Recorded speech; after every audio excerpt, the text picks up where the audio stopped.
30 जुलाई 2019 एक ऐसी तारीख जो हमेशा के लिए रहस्य और खौफ के अंधेरे में खो गई। एक उभरती हुई सोशल मीडिया स्टार, एक अकल्पनीय जुर्म और एक लाल सूटकेस जिसने पूरे रूस को हिला कर रख दिया। एकातेरिना, एक मशहूर मॉडल, एक सोशल मीडिया इन्फ्लुएंसर, एक ऐसी लड़की जिसकी जिंदगी में सब कुछ परफेक्ट था, लेकिन क्या सच में ऐसा था या फिर उसकी जिंदगी के अंधेरे में कई खतरनाक राज छिपे थे। 22 जुलाई 2019 एकातेरिना अचानक लापता हो जाती है। माँ बाप के फ़ोन बार भर जाते हैं, लेकिन दूसरी तरफ से कोई जवाब नहीं मिलता। दिन बीतते जाते हैं और फिर 27 जुलाई को उसके माँ बाप उसके अपार्टमेंट में दाखिल होते हैं, लेकिन जो मंजर वहाँ दिखता है उसने सबकी रूह कपा दी थी। कमरे के बीचों बीच पड़ा था एक बड़ा लाल सूटकेस और सूटकेस में थी एकातेरिना की नग्न लाश। उसके शरीर पर 19 चाकू के घाव थे, जिनमें से ज्यादातर उसकी गर्दन पर थे। ये कोई साधारण कत्ल नहीं था, ये था एक भयानक और सोची समझी साजिश। लेकिन सवाल ये था कि कौन कर सकता है इतना खतरनाक अपराध? क्या ये किसी करीबी का काम था या फिर कोई अजनबी था जिसने उसकी जान ले ली? जैसे जैसे पुलिस इस केस की तह तक पहुंचने लगी, वैसे वैसे रहस्य की परतें खुलने लगी। सीसीटीवी कैमरों में कैद हुई कुछ रहस्यमयी परछाइयां, एक अजनबी जो उसके अपार्टमेंट में दाखिल हुआ था और फिर वही शख्स एक सूटकेस के साथ बाहर निकलते हुए नजर आया। क्या ये जलन और बदले की याद थी? क्या ये कोई रहस्यमयी प्रेम कहानी थी जो खून में तब्दील हो गई, या फिर कोई ऐसा राज था जिसे कोई उजागर नहीं करना चाहता था? जुर्म, राज और हत्या के इस एपिसोड में मैं आपको उस खौफनाक रात की पूरी कहानी बताऊंगा जिसने एकातेरिना की जिंदगी छीन ली और रहस्य की गहराइयों में हमेशा के लिए दफन कर दिया उसे। नमस्कार दोस्तों, मेरा नाम है मोहम्मद आसिम और आप देख रहे हैं क्राइम तक।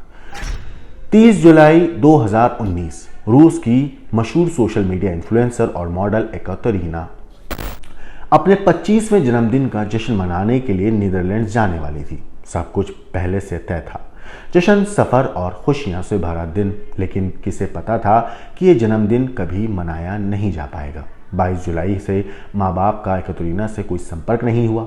परेशान होकर वो 27 जुलाई को सीधे उसके मॉस्को स्थित अपार्टमेंट पहुंचे। दरवाजा खोलते ही जो मंजर उनके सामने था उसने उनके होश उड़ा दिए। अपार्टमेंट के बीचों बीच एक लाल रंग का सूटकेस पड़ा था। जब उसे खोला गया तो अंदर एकातेरिना की निर्वस्त्र नग्न लाश मिली। उसके शरीर पर चाकू के 19 घाव थे, जिनमें से ज्यादातर गर्दन पर थे। माँ बाप की चीखें सुनकर पड़ोसी भी वहां पहुंचे, लेकिन किसी को अंदाजा नहीं था इतनी सुरक्षित मानी जाने वाली उस इमारत में ऐसी वारदात हो सकती है। पुलिस को फौरन बुलाया गया।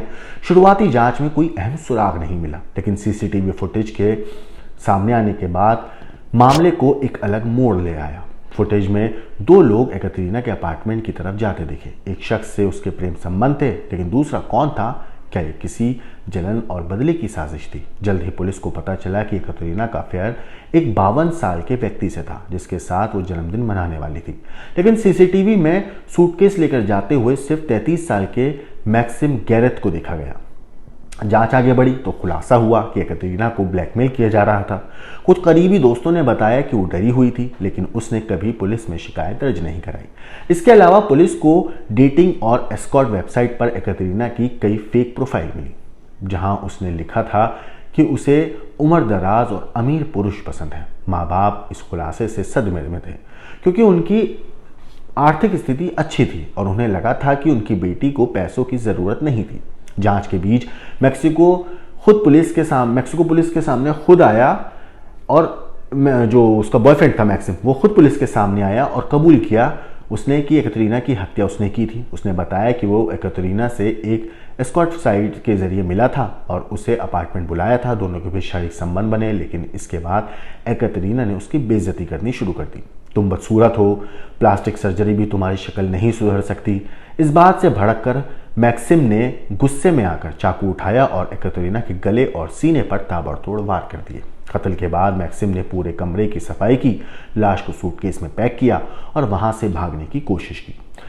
सीसीटीवी में जो सूटकेस उसके हाथ में दिखा उसमें खून से सने कपड़े थे। वो 2 दिन बाद वापस आया ताकि शव को ठिकाने लगा सके, लेकिन पुलिस के बढ़ते दबाव के कारण वो ऐसा नहीं कर सका और वहां से भाग निकला। मैक्सिम गैरेथ पर मॉस्को कोर्ट में मुकदमा चला उसने कोर्ट में एकतरीना के माँ बाप से माफी मांगी और कहा काश मैं वक्त पीछे ले जा सकता। कोर्ट ने उसे 9 साल की जेल की सजा सुनाई और एकतरीना के परिवार को 21 लाख रुपए जो है उसका मुआवजे देने का आदेश दिया। माँ बाप इस फैसले से नाखुश थे। उन्होंने इसे कम सजा बताते हुए अपील करने की बात कही। ये मामला सिर्फ एक कत्ल का नहीं था, ये ग्लैमर, लालच, जलन और अपराध का ऐसा संगम था जिसने पूरे रूस को हिला कर रख दिया। क्या ये हत्या सिर्फ गुस्से में की गई थी या इसके पीछे कोई और बड़ा खेल था?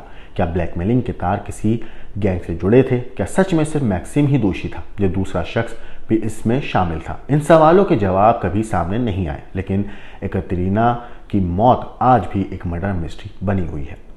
इस पूरी स्टोरी के ऊपर आपकी जो कुछ राय है, आपको जो भी कहना है, हमें कमेंट करके जरूर बताइएगा। लेकिन देश और दुनिया की बाकी क्राइम की खबरों के लिए देखते रहिए क्राइम तक।